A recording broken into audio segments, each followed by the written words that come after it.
Well, welcome to the Curious Builder podcast. I'm Mark Williams, your host. Today I'm with JKath Build and Design and Reinvent. You guys, we've got Jesse and Katie.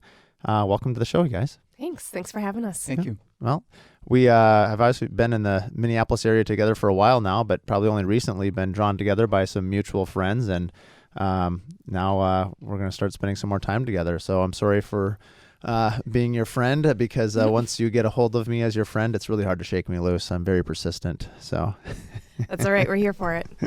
Well, for those not from the area or don't know who you are, why don't you give us a quick rundown on your company? You guys have a really unique story, so I'm really excited to interview you guys. Sure. Do you want me to Yeah, share? go ahead. Okay. Kick it off. So Jesse and I are husband and wife, and we are partners in the company. Jesse founded it before he and I came together, and we'll probably elaborate a little bit more as we get into how he founded it. But we did start with a custom cabinet shop only, and now we do full higher-end boutique renovations. As we were just chatting, each project has 2 or 3 or even more bathrooms, kind of a whole house, and then usually a large addition is in a lot of the scope as well. We have a team of around a dozen here in the Twin Cities. In addition to cabinetry and renovations, we also do all of the design in-house. We do have a design branch to what we do, so we prioritize client work locally, but we also have the ability to do design work nationally as well. So we do, I'd say about 6 or so projects a year outside of the Twin Cities area. I guess actually pandemic, we probably did close to 12, so it just depends on what's going on.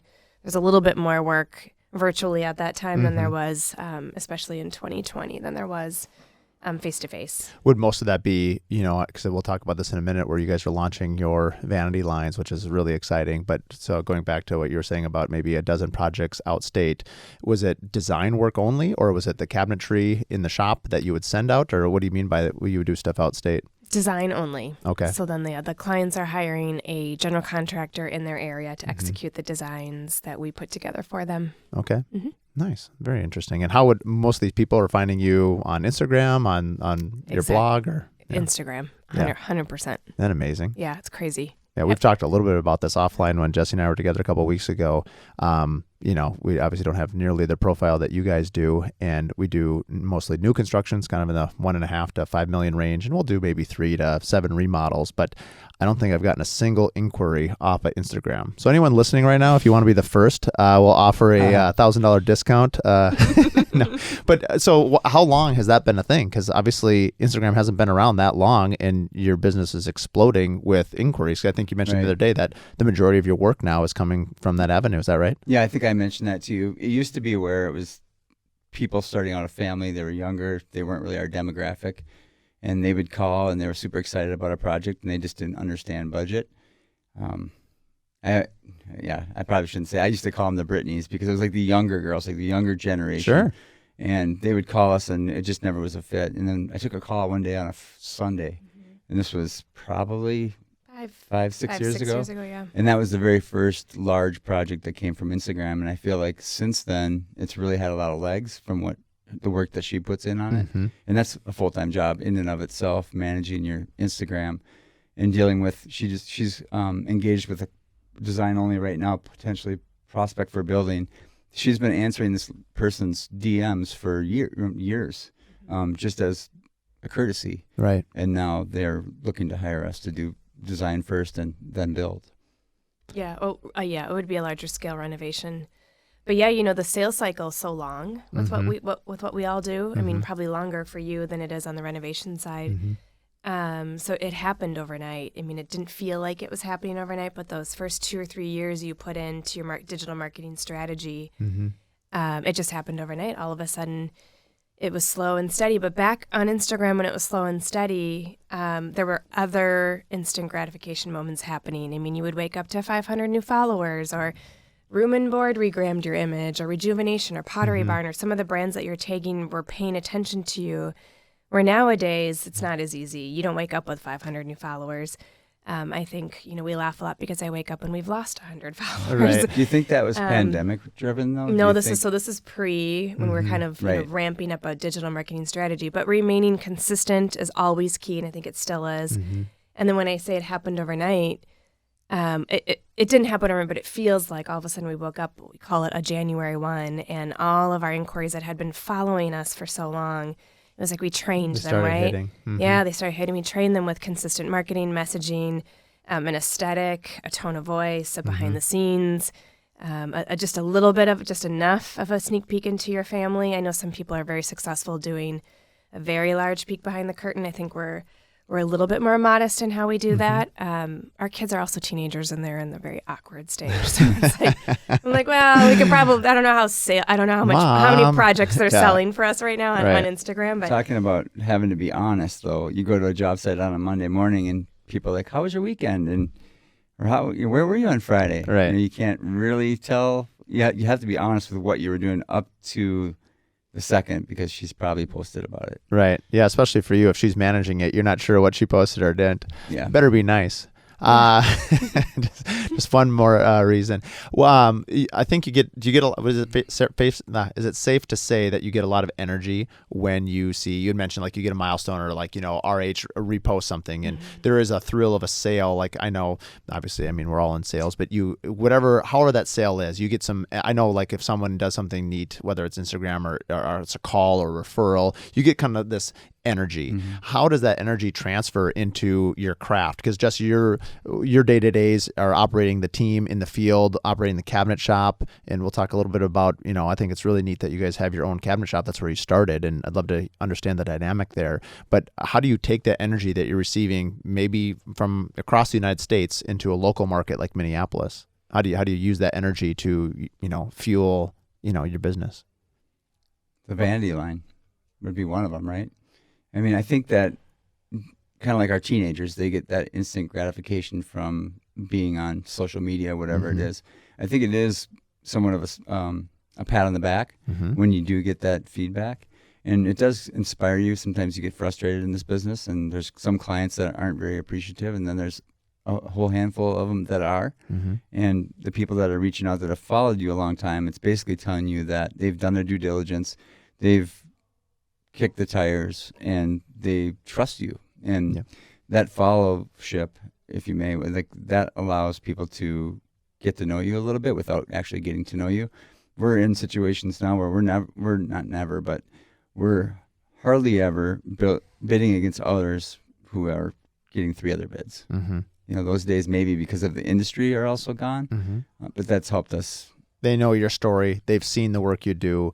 They've, whether it's a story or a post, but at this point, they've obviously checked out your Instagram and all that stuff. And so they feel like they have a relationship with you, even though at this point you don't really know them. Is that safe to say? Good summary.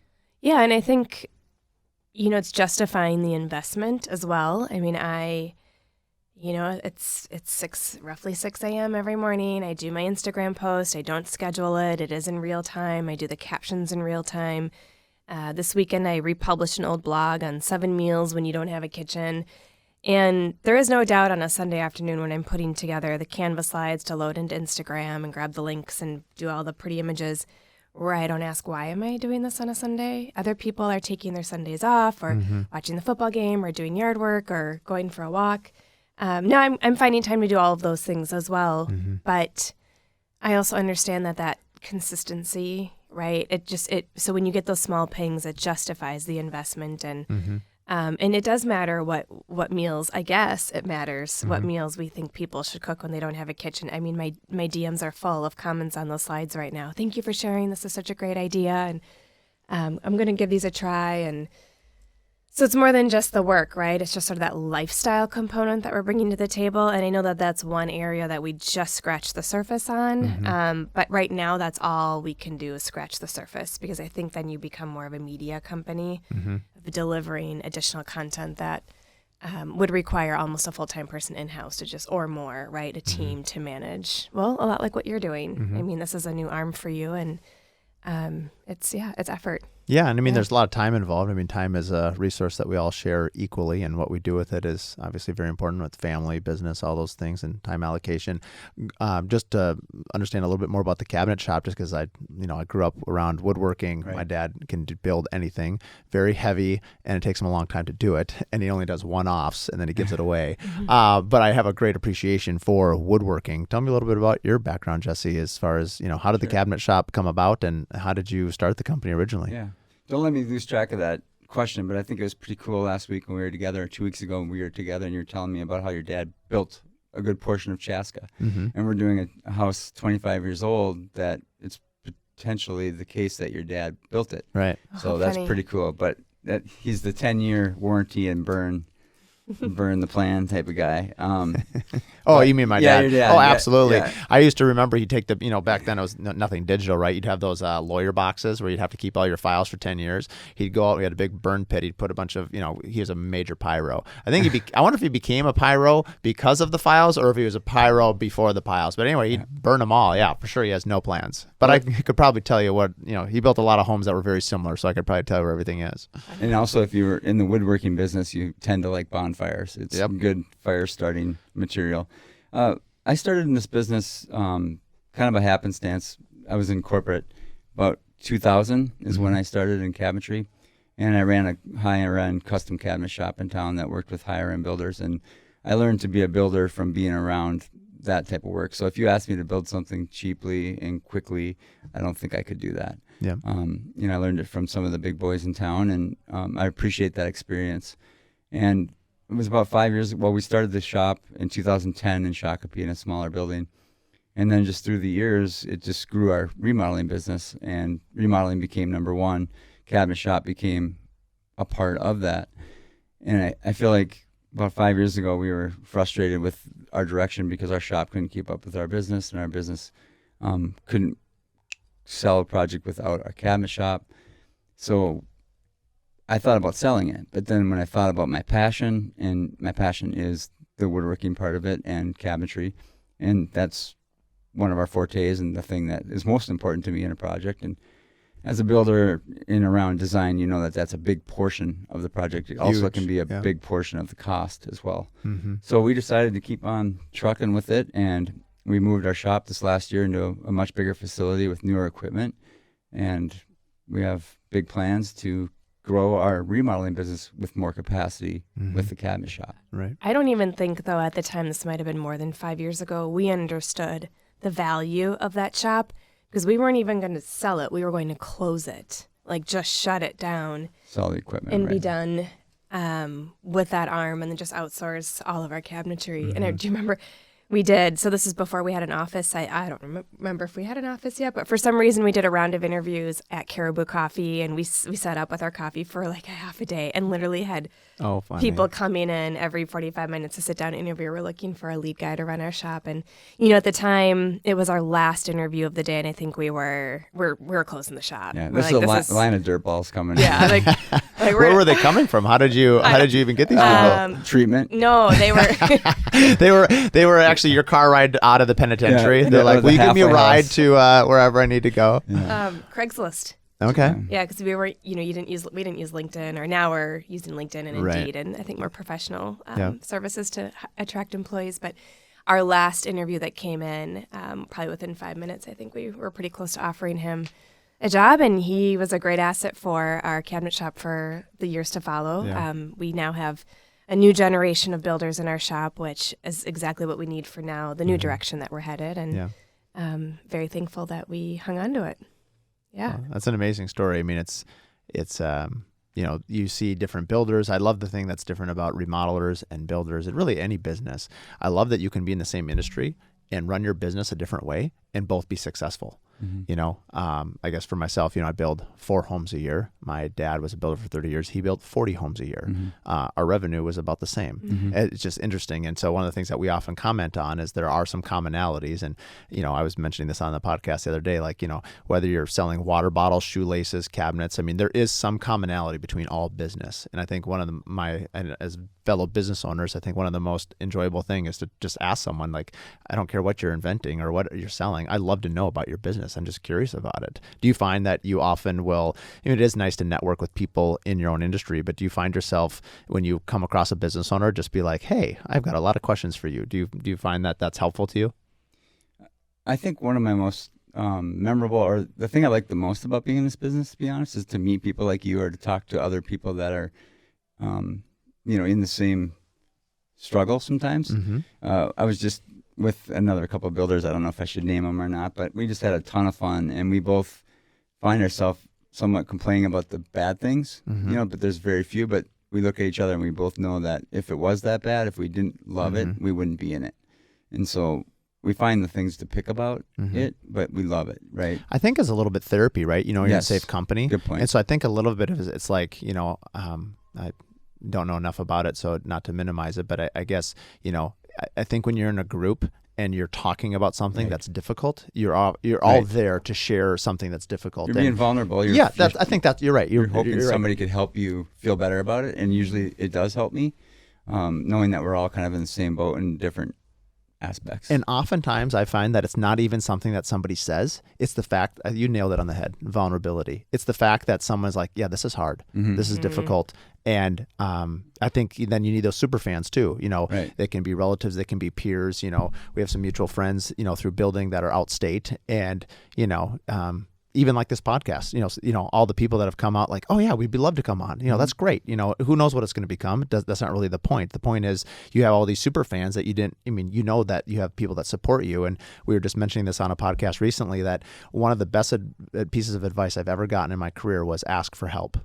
And so often people, I don't know if it's pride or ego, maybe a combination, but literally just say, will you help me? And I remember, this is a total personal story, that it was someone asked me for help one time. I didn't even know we were friends. And I remember that I felt really empowered, that this person felt so, to your word, Jesse, vulnerable, that they asked me for help. And we became very good friends. And I've often thought of that asking somebody for help is one of the strongest ties that you can get to friendship. Because who do you normally ask for help? You ask your spouse, your kids, your family. So if you were to ask somebody outside your network, your familiar network, it's quite empowering, actually. Right. That's a big step. It is. Yeah. It's a gift. Yeah. Right. Yeah, it's a gift to bring somebody into your network and lean on their expertise and everything you just shared. Although the question Mark asked was not... Don't worry, I forgot it too, Jesse. It was, do you, along the lines of when you're on other business owners, do you want to know what they do, what they sell, and find inspiration? But that was a good answer to whatever question you had brewing inside. Katie is now taking over host responsibilities because so I also forgot the question. So thank you. We'll go back to the question. With these podcasts. Yeah. But yeah, I mean, not so relevant right now. But yeah, I belong to a few women business owner groups, a couple different organizations. One's at a national level and one is here locally. And one of the rules in our local business, and we know some mutual people in that group, is that no two industries are replicated within each circle. So, which is really cool because at the end of the day, we all have the same problems. We are all, at certain times struggling with client communication, employee retention, and some folks it's cash flow. We've definitely been there in the past with cash flow, which is, a burn on how to grow and how to get an office and how to, find more employees. Anyway, so, how to scale. Do I shut it down? Do I go get a new job? Do I add benefits to my company? I mean, we're all having the same issues and the same problems at the end of the day, but it's such a great opportunity. And I feel like this is, there's more of these opportunities for women than there are for men. And I know that there are groups that you guys could be a part of, but ours just usually meets at the bar. No, the golf course. Oh, golf course, I know you guys yeah. always go golfing. But yeah, anyway, it's the same opportunity to just be really vulnerable, share insights. In the last few weeks, I did a real vulnerable thing and I have spreadsheets that I don't even share with Jesse.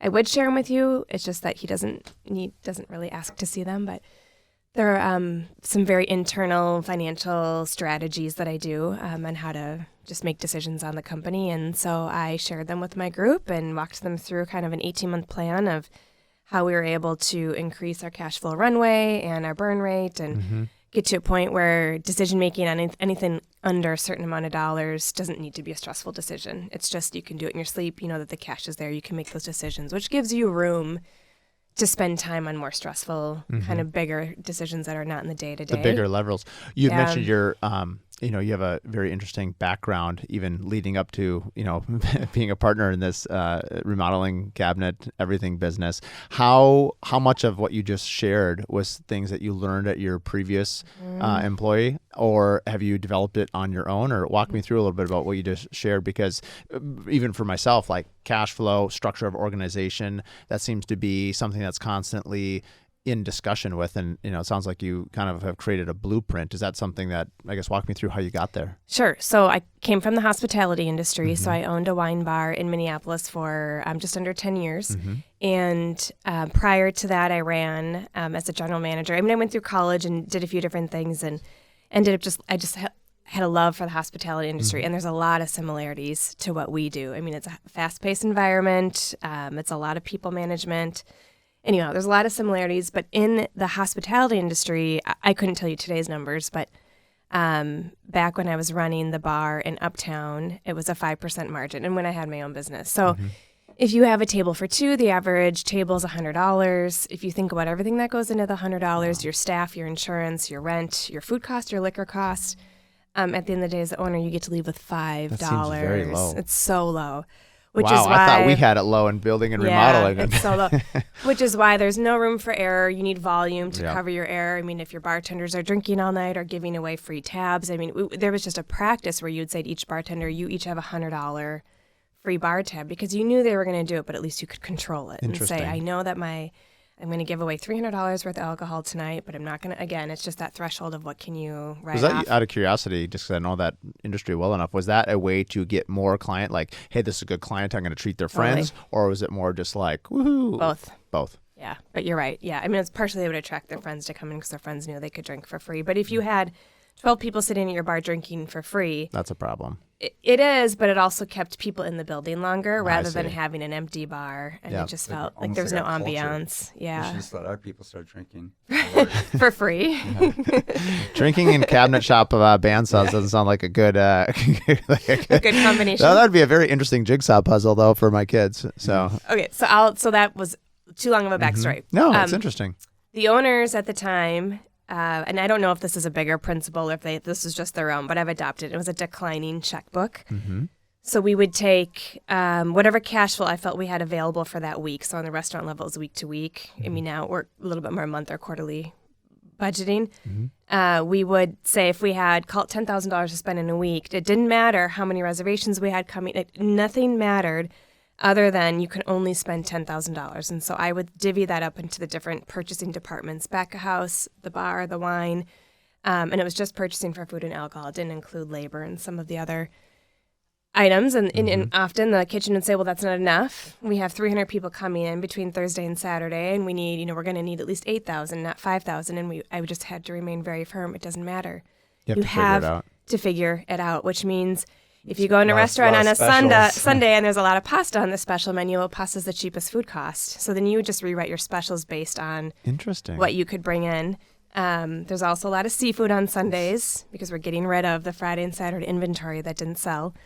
Mondays are never a great day to go into a restaurant, although we're going out to eat after this. You have to be and then a lot of restaurants will close on a Tuesday. And this is fascinating. And then kind of went fresh.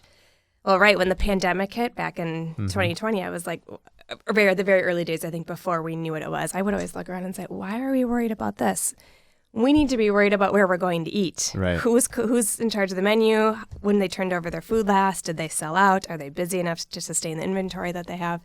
Because food poisoning is a real thing, and it happens a lot, unfortunately. So what, Thursday, Friday, Saturdays are your safest days of the week? Yeah, when you can't get a table. Right. When everyone else goes out.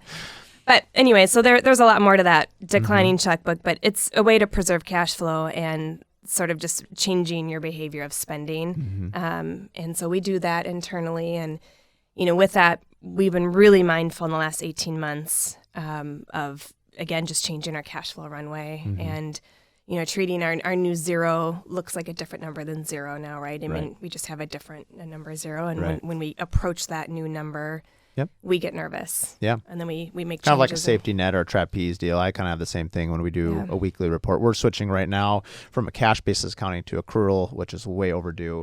And we're also switching accounting systems. We also hired a new person. We brought on some way more overhead. We switched. I mean, so I've got 17 balls in the air, and I feel as a business owner, having done this now for 18 years and 7 months, evidently, according to LinkedIn. It's the first time I've ever actually known how long I've been building. Congratulations on your anniversary. Well, thank you, honey. I've been telling everyone for the last year I've been 17 years in business. And then yesterday I looked at my phone. I'm like, oh, I guess it's 18. You don't really track, no. It's a little bit like your birthday. We get reminded of our anniversary, our wedding anniversary that way. It's like by Facebook reminds us. That one I actually know. That one, I'm not going to forget that one. And, but I guess where I was going with this is, where was I going with this? All the financial balls in the air. Yeah, all the financial balls. Years, and so, obviously if you're in business for a couple of years, you're doing something right. And then if you're doing decades, clearly. But, you add some new stimulus, you add a new, we've kind of catapulted in price ranges of what we do. So it takes a lot more cash than it did 5-6 years ago, just because the cost of, your visa bills, your overhead, everything is just more. But it goes in and it goes out pretty quick. And so we've actually worked with an accounting firm right now, but we're still in the very beginning phases. I just feel like there needs to be better analytics to help me make decisions, because I really like marketing, and you tend to spend money on things that you like to do, right? And so it's so difficult to track ROI, on different things that you're spending money on.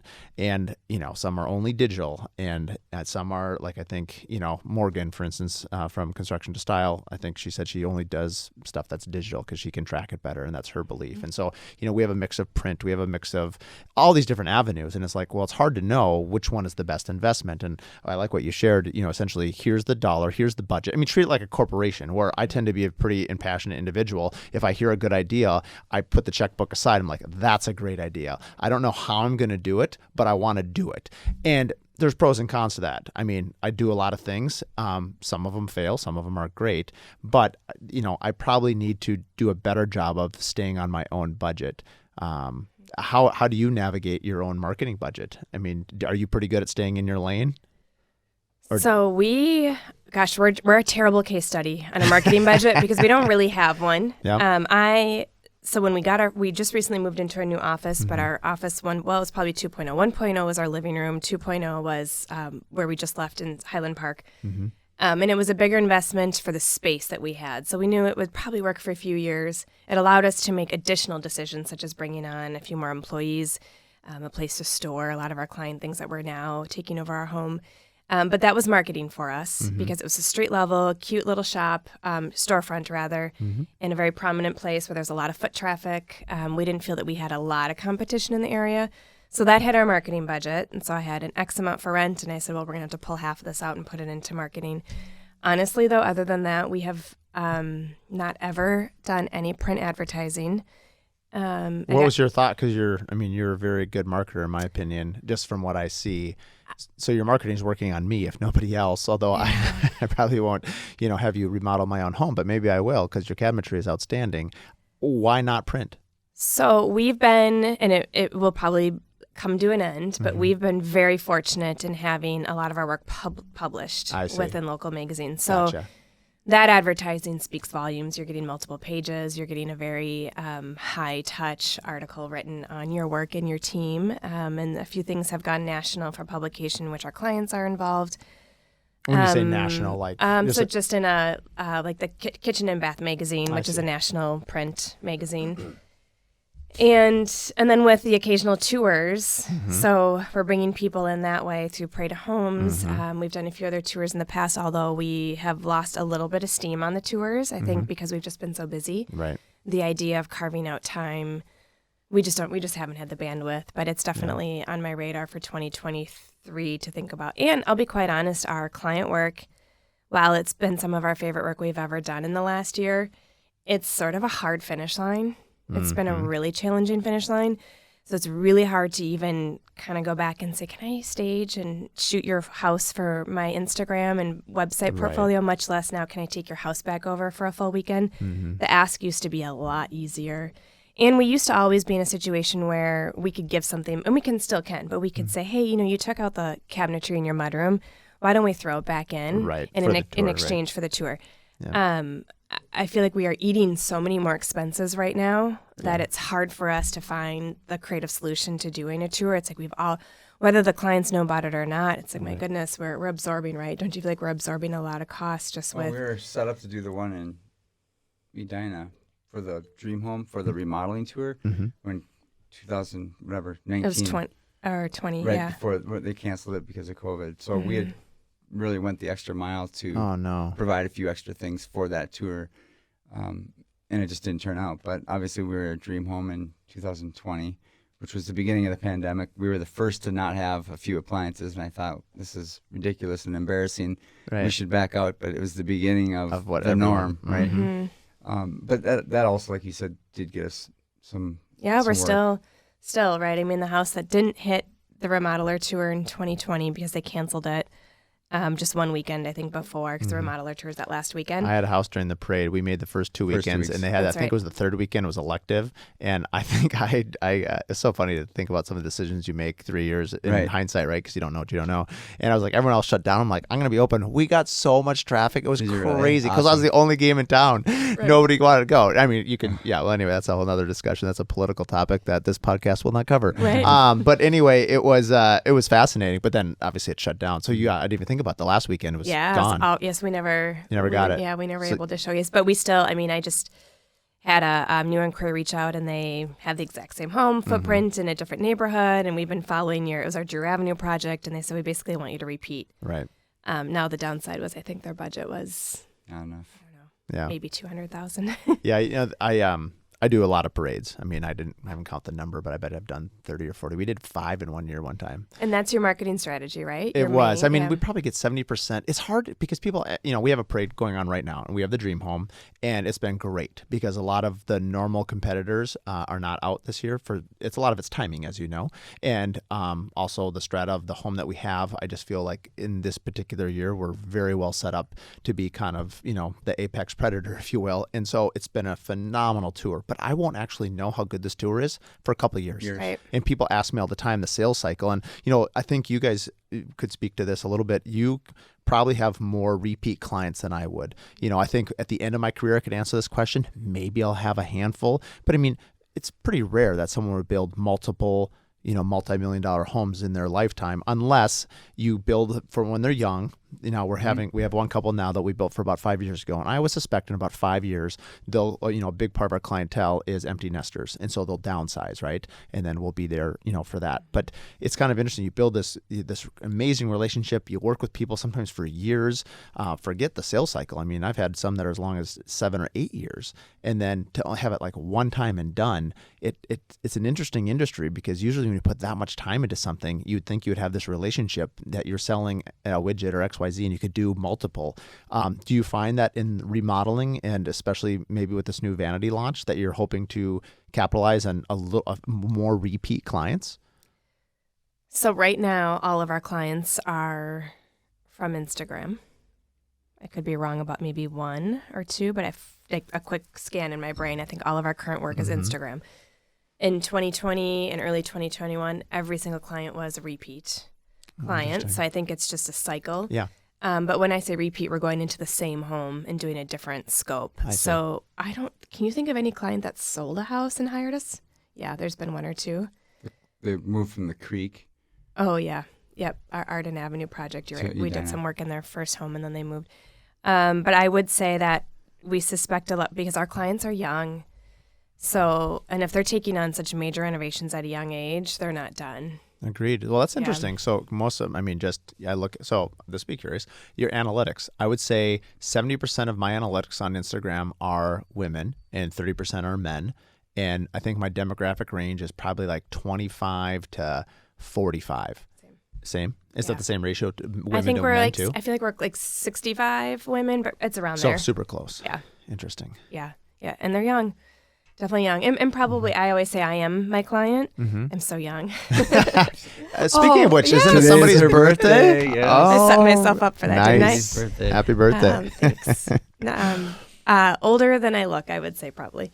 But I am my client. So which is probably no surprise because I'm doing the marketing and drawing that audience in. But it's, Kids that are younger to middle school. We don't do a lot of high school empty nesters, but we will, because I think our audience will grow up with me and us a little bit, although Jesse's just a few years older than me.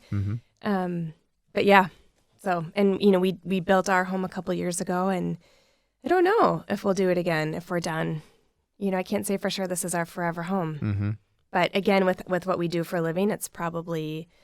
any future work would probably have to be a marketing opportunity. Oh, for sure. Right. Yeah. Yeah. I mean, you guys do an excellent job of marketing it. And how do you navigate? This is one of the reasons why I wanted to bring you on is, the people that I brought on so far onto the podcast have been, business owners in the trades, and they've been the sole proprietor. In this case, you're a husband and wife team.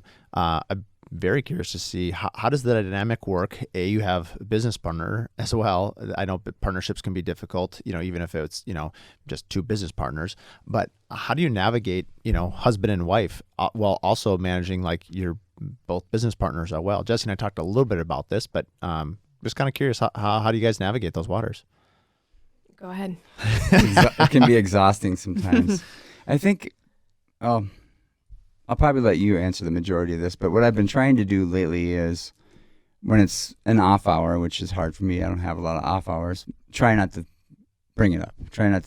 So for me, I'm always thinking, my mind's going a million miles an hour, and when I wake up, the first thing, I have that coffin wake, right? Like I'm just like, whoosh, wake up right away, and then a million things are hitting my head.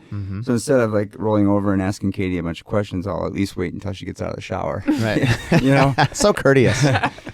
But I'm trying to keep that stuff to business hours more or less, and try not to have it inundate our vacations and things like that. But being business partners and owning this business also allows us. We work super hard. We work 24 hours a day sometimes, but then we'll sneak away for our vacation. And even though sometimes it's a working vacation, but we're allowed a lot of that opportunity because we do work hard together. I think we do work well together. Sometimes what happens is I've owned this company a long time, but I'm not necessarily the boss. Like I kind of like say that she's the boss. She's kind of like the appointed CEO. But if I'm not producing a document for her, I'm not only letting her down as my boss, but as my spouse. And so it's like a double sword. It's a double whammy. Yeah. I think it's helped growing a team, having layers between us. So not everything needs to funnel between Jesse and I. It can go through a team member and Jesse or through a team member and myself. So that's been really helpful. We also don't spend a lot of our day-to-day in the same, just getting in a car today to come here is rare for us to be, and occasionally maybe once or twice a month, we might have a client early. So even though we've built a team, we're still doing, and we might always be doing it. I haven't figured this out, but I'm curious to know what you do, those early sales calls. And we do a lot of vetting before we get into someone's home. But it's so hard because nobody can speak to like the history and the richness of our brand and the quality of work and, the efficient, I don't know. There's so many things that we can speak we can just sell our company. No one can do it as good as we can. Right. So I don't know how to outsource that. And sometimes it seems a little strange, like, well, they see us, building this brand online, and then here are Jesse and Katie at your front door. Like, should it be somebody else? Right. Or if it is somebody else and your name's on the door, we've talked about this too. How do you convince them to trust your team? Right. We can't be everywhere. And if you were building just one house for one client for 1-2 years, you would go broke. You need to have multiple clients. You need to be in multiple places at one time, and that's impossible, right? I think, it's a huge question. I guess your earlier question I can answer kind of immediately. I've kind of over the years, I don't know where I learned it or, I tend to adopt things and then kind of twist them to my own. So I'm sure I learned it from somebody else, but I tend to, and just from expediency, because it is just me, I don't really have, sales is what I'm best at. But you're really good at selling yourself, selling your brand. And is that a scalable model? And I guess my question to you is, do you want it to be? Do you want to scale up? And obviously with your vanity line, we can talk more about that if we have time. It seems like, yes, you do. I can speak for myself that when I vet someone like in the parade of homes, I guess I have a kind of after time, you just kind of do it organically. I remember I used to write stuff down, and after this amount of time, you're just very comfortable in your own skin. You're comfortable with your own story, and I think that translates as confidence. People feel very reassured by it. If you wait a long time to answer a question, people find that as like, why doesn't he know the answer to that? Right.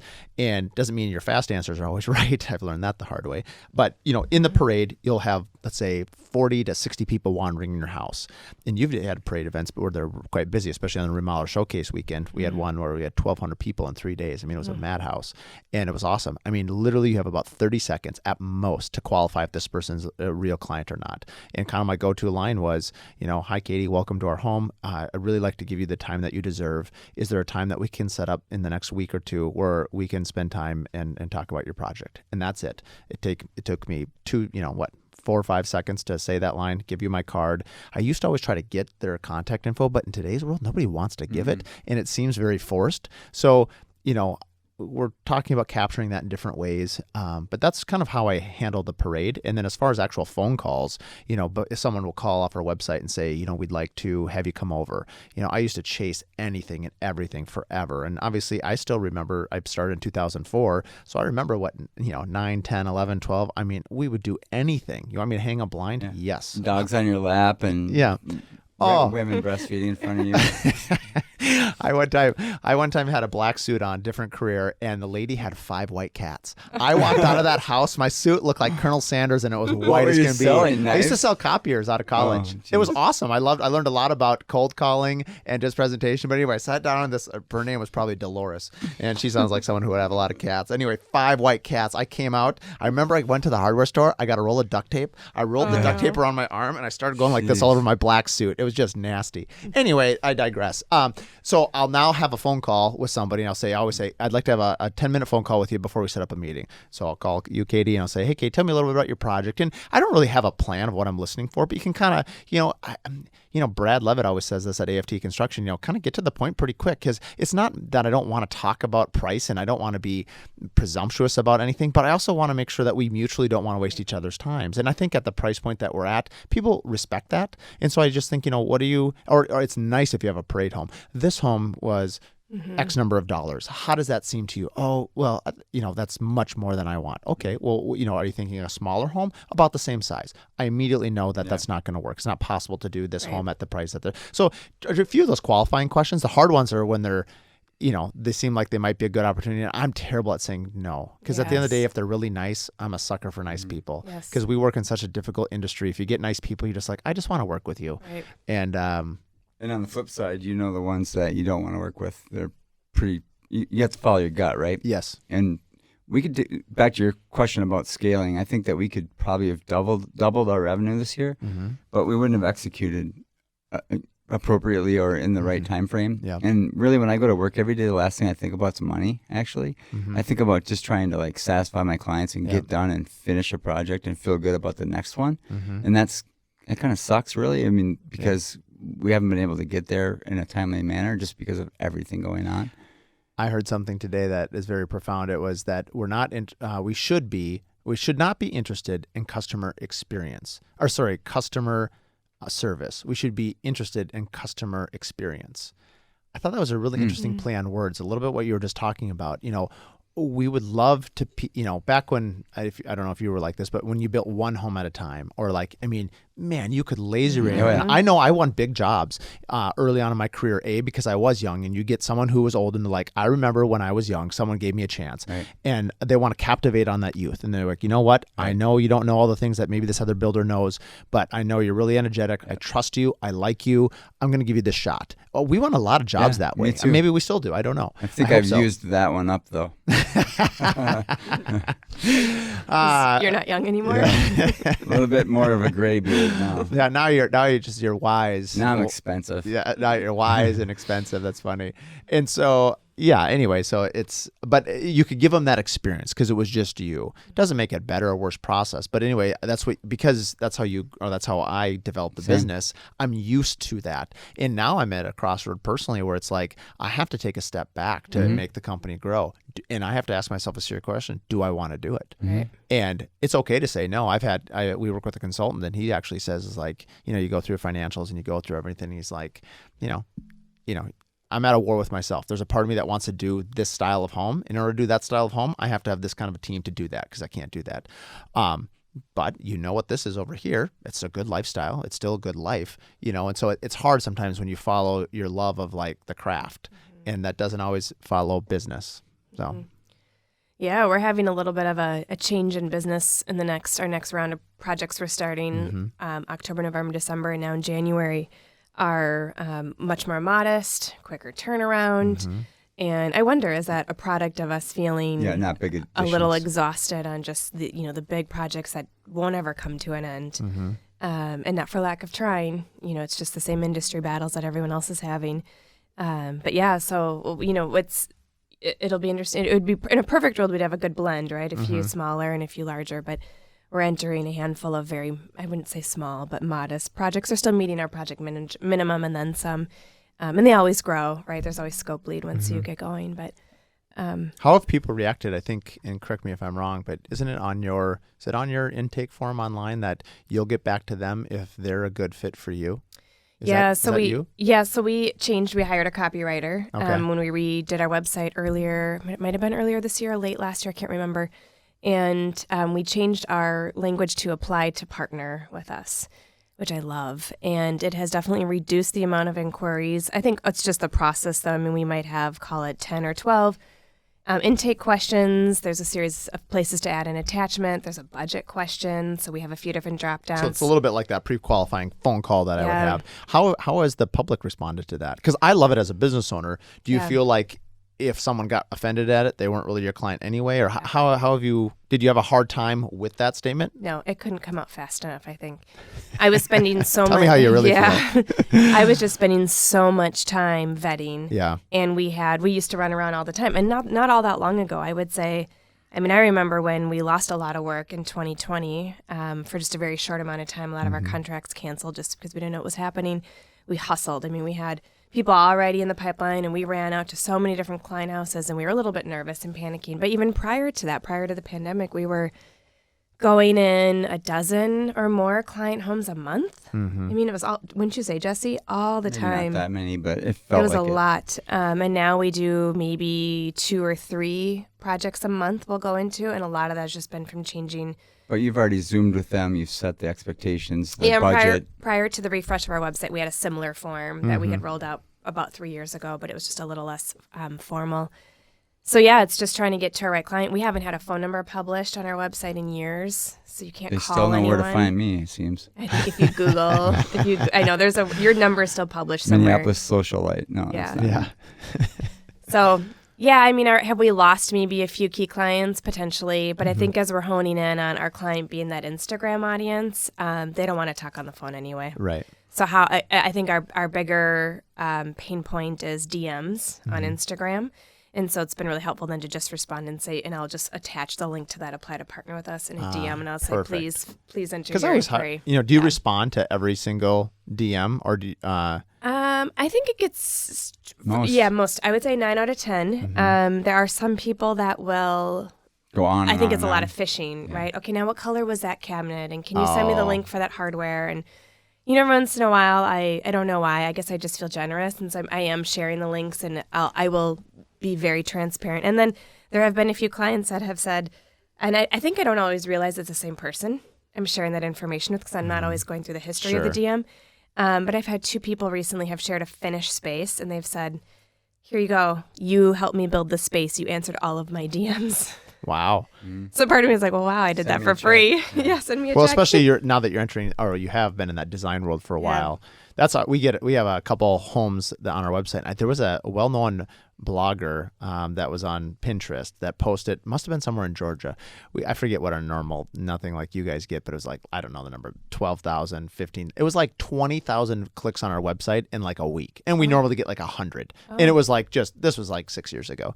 And I got all these inquiries from Georgia, North and South Carolina, and these great voicemails. I'm not going to embarrass everyone by impersonating my my voicemails on the porch. And so, but they would want the plan because thinking it was like plan.com. You could just, a misconception in our field, right? And at higher end homes, I've come to appreciate just how much. I mean, I've seen architecture cost, a couple $1,000s to. We did one with an architect firm. It was $400,000 for architecture. And my mind was blown. But now as you understand, like what now, even listening to this, if you're not aware of it, you'd be like, wow, how could you pay that? But I mean, the page was 200 pages long was the plan. And, the architect was there for 3 years and like they earned every cent. And, and so anyway, these calls would come off saying, oh, we love the house that was posted. We'd love to get that plan, what it lays out. And I remember thinking, well, like, that's not my plan because I designed it for that client. And so, obviously the entrepreneur in me is like, well, can I make money off of this? And so I was like, well, hey, here's a link to our website. I'd be happy to set up a call with myself and you and the architect. We'll charge by hour. I'll sell you the plan. I cleared it with the client. So I had this like form email. No one ever responded to that because as soon as I said it, this is going to cost in the range of like 10 to 15,000 for the plan. It was just crickets. Yeah, we did the same thing after our dream home. Somebody from Montana wanted to build the exact same home. Yeah, and I talked with our architect, and we both agreed that it probably wasn't going to be a fit. And I think we pitched a number out and never heard back. Yeah. So, and that's okay. I think part of it is understanding the story. Now I get them quite frequently, and so now my sentence is much shorter and my line is much shorter. But I still want to respond to people. They don't know what they're asking usually. Otherwise, they wouldn't ask it quite like that. Well, and I think and I don't know, my own perspective on our marketing channels, especially on Instagram, is we do share a lot of single like kitchen and bath spaces only. So I do think if people aren't closely paying attention, it might seem feasible that we would come in and do a $50,000 project or just a powder room only. So prior to having this intake form, we would get inquiries, everything from I have a $10,000 budget to a $500,000 budget. And if we said yes to the, $75,000, $80,000, $100,000 projects, we're saying no. If we say yes to 3 of those, we're saying no to our $100,000, $400,000, $500,000+ remodel. So we just needed to say no, right? It's so hard. It is. Say no. But we, fortunately for our business, say no a lot now. And so that's where that form comes into play. And then it comes in and hits my inbox first. And I'm really the one that does all the vetting and looks through if it fits our requirements in terms of geography, the budget, the scope of the project, their timing goals. Is it a marketing opportunity? Yeah, is it a marketing opportunity? Right. It's up there. Marketing is a huge name of the game. So if it's a marketing opportunity for us, and sometimes if it's a really new home, it's not. There isn't much of a story to share with a home but we are in a couple projects. Actually, we're headed out to a lovely home in Edina that's just a few years old. A year plus. So we're going to do we're not tearing it apart, which is good. We're just enhancing, customizing almost everything, including scraping 3 floors of ceilings. Was that knocked down or? It's knocked down. So it's more knocked down in a house that was only a year old? It's skimming. Oh, wow. We don't have a lot of time, but I did want to touch base because it's important for you guys. Tell me just, I know you're launching this vanity business. Tell me a little bit about it because that's, I've listened to your podcast recently, about a year and a half in development, and you just launched it here in the last month or two? Right, in August. And how's it going? Well, yeah, 30 days in. Yeah, so yeah, it's good. So there's been a lot of traction, a lot of questions. We have not sold a vanity, but that wasn't the intent. I think if, spring of next year we still haven't sold in a vanity, then we need to think about it. Yeah, we need to either probably reprice or rethink the launch. But there's been a lot of inquiries. We have a sample kit on our website, so we have 10 finishes, 7 paint, 3 stain, and all 10 finishes will apply to any of the vanities. So we have 25 different vanities and a total of 24 with the different size variations. They don't come with countertop plumbing or hardware, so it'll probably be B2B, but I don't know. People are so savvy now. It's not hard for people to go find a remnant piece of quartz or soapstone or marble to put on their vanity. I think people could certainly pull off their own renovation and And I apologize, I haven't looked at it, and I assume it's on jkath.com. Yeah. How customizable is it? Or is it, how did you, tell me about the design process of how you picked these, select few, because you guys can design anything. Your work is amazing.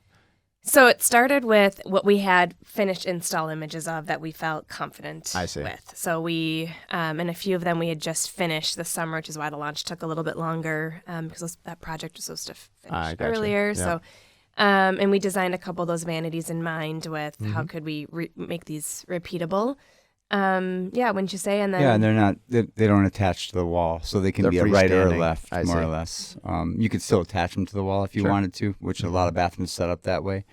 But they're a little bit more unique. They're legs usually. They're not just sitting on like a toe kick. But inset variation, we've got a V groove. We've got one that has an offset sink. So just trying to add a little bit of I love interest. the white. Do you have the white oak one with the ribbons on it? Yeah, I love that one. Yeah, the reeded. No, we didn't do any reeded, but so so part of the reason why we didn't, and again, all this is up for grabs in the new year if we need to rethink, is that we wanted to leave that super high customization element to our client work. I see. Or now that we figured out how we can build and ship a vanity, we will customize. Sure. And if something is available in 24, 30, and 42, and somebody needs a 38. There would be a little bit of added fees just to redraw and get it built, but we can I would say that if we would have had this launched pre-COVID or beginning of COVID, we would be retired. Yeah, during COVID, we'd been too busy to show up for the podcast today. We'd be retired. Wow. For sure. Yeah, I believe it. I mean, she got multiple inquiries for vanities per day. Right. Yeah. Per week. I mean, it was just nuts. And because you couldn't get any room and board or pottery It'll be barn. interesting to see how, obviously all the systems have been stressed. And even though, at least for today, as of September, whatever today is, we don't have, everything shut down for right now. I think it's taught a lot of business owners and manufacturers in general just how vulnerable our system is. And it still is. What's interesting to me is, and we don't have enough time to go into this right now, but like, how have we not caught up? How has things not gotten? I mean, the backlog, I understand, is so far back. And with rising interest rates, people keep asking me, are things going to slow down? And, remodeling will always be strong. But high-end new homes is strong too. I mean, they're a tangible asset. Right. Your liquid money is being depreciated with inflation by the day. We've been installing cabinet jobs without drawer slides. They've been on allocation. There's a primary supplier in the world, and they haven't caught up. And we're using other brands now that are stealing that market share, but it doesn't mean that you're going to have track any quicker. Just like Windows, you're not going to get Windows any quicker. Right. So we'll see how that all plays out with supply chain and people are so tired of saying the word supply chain, but man, is it? Yeah, it's real. It's real. We don't try to use it much. Well, and I think the thing that's so frustrating, just to pick on appliances, you don't have any appliance sponsors yet, do you, on your podcast? I'm looking. Actually, I think there's going to maybe be one, okay. But it's more of a wholesaler versus a specific one. Gotcha.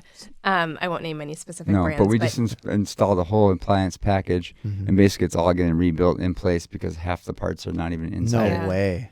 Yeah. Remodeling would be way more difficult. I mean, the one advantage of a new home, is that you have a year to wait for it. Where remodeling, we've been delaying our clients, and there's pros and cons to this. We make them make all the selections before we'll start. We're starting one in January down by Lake Harriet, beautiful remodel, and we ordered everything in June, knowing that we think that will be done in August of 2023. But it's just crazy to think like that. Yeah. And we're ahead of it, so we'll get the lead times. But the hard part is the manufacturers; their lead times aren't accurate. So we do all of the planning. We'll say, okay, we need 7 or 8 months, and we'll even give ourselves a buffer. So we'll order appliances. We'll do some design work for 3 or 4, and then we'll start the renovation. So we might have a 12 or more month span, and now we're finding with one particular very high-end appliance brand that those lead times were never accurate, and they probably knew it. I don't know. I mean, they probably just threw a date out there just to keep the they ran into more problems. Just to keep the orders coming and just to keep the wheels moving. But I'm sure they're having. They're waiting for that one parts, little chip or whatever. Yeah, it's so frustrating. So, in some of these projects, we got rid of their appliances early on, and now we're saving them. And so now you have to have kind of your demo crew on the front end, and then somebody to come back on the back end to bring in that old nasty tank refrigerator from the garage that we sat on for 8 months through. Unplug throughout the entire winter and bring it back in. Don't touch the cabinetry, because then your cabinetry has to come in and cabinet team. And I mean, it just goes on and on. On and on and on. Our hardest thing has been punch list walkouts, getting out the door. It's like they never end. Same. Have you thought about, I've thought about this, but I'm like, I was always told, like, do one thing, do it really well, and, hire out the other things, right?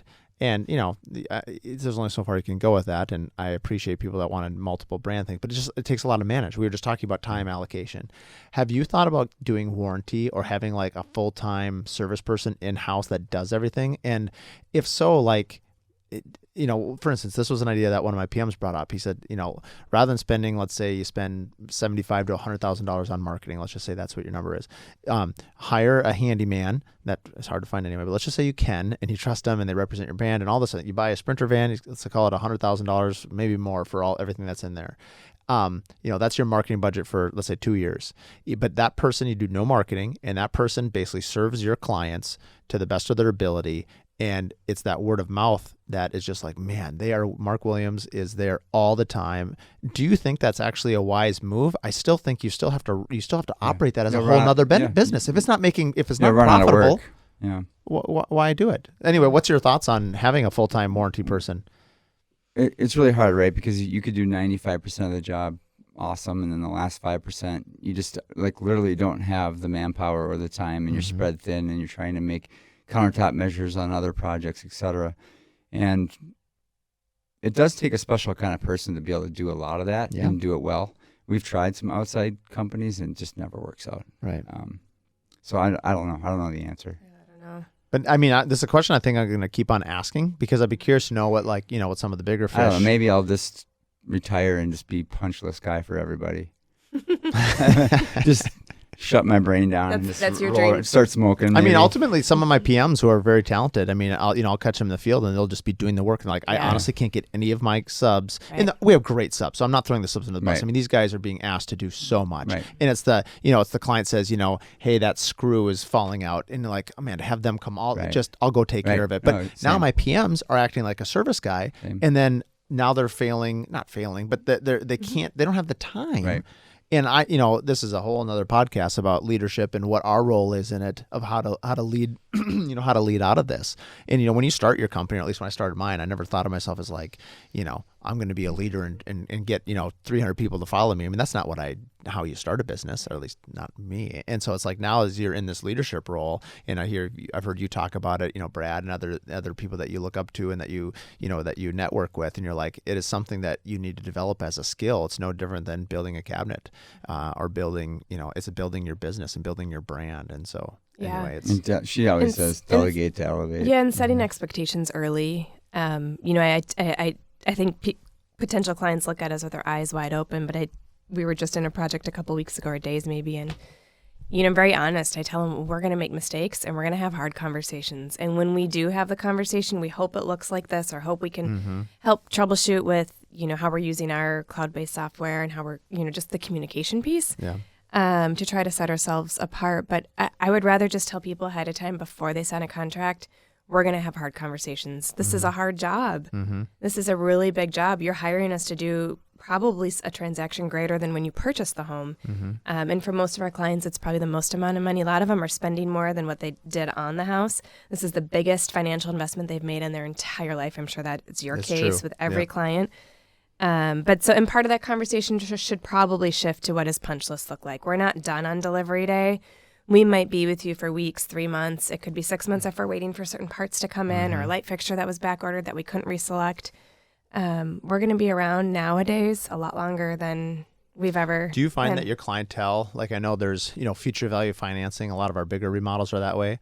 Some are cash, some are, a second line. How do you find that most of your remodel clients are paying for their projects? Yeah, we haven't used a title company in like 3 years, so it's all self-financed. Is it? Crazy. Yeah, crazy. A lot of like cash. Big money. Yeah. A lot of cash.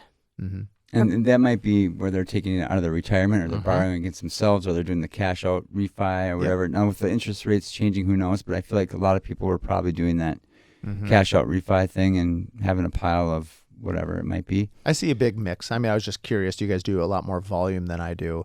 When we did, and like the average project size. What would be the average remodel project size for you guys? Well, I think if you took it average, it would probably be 300 to 400. But some of the bigger stuff is like 800. But that's usually an addition, right? Right. So if we do a full interior, which is what she was alluding to earlier, that we have a lot of controlled projects that are interior. They don't have exterior elements. Those are probably 300 to 350, 400, depending. Yep. Because kitchen leaks into floor, leaks into and the those other are bathroom. mostly cash, or they're Usually setting cash. up a monthly Draw. Monthly draw. Yeah. Through the client. Some clients do self-finance, and they solely use a title company, though. I think you and I have talked about that. Yeah. We don't mind that.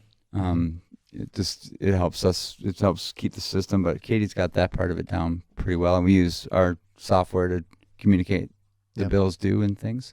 You guys use It's a different podcast. Yeah, Yes. I no doubt. Yeah, Yeah. a long one. Yeah. Well, we're over our time, as not too surprising for me anyway. Thank you very much for coming on. Where can our listeners find you guys? So our website is easy, JKath.com, JKath.com, and Instagram is JKath _ Design Build. I don't know. It didn't make sense. It made sense however many years ago, but if we were to start a handle today, it would look different. But Right. that's our old handle, and it works. Well, and Yeah. we'll have, for those listening, we'll have everything in show notes. So if there's anything that you found interesting, you can listen to it again. We'll also have everyone's handles and their websites in the notes as well. Thanks for listening to The Curious Builder. And thank you to Katie and Jesse for coming on today. Thanks for making the time. Thanks for having us. This was fun. See you guys.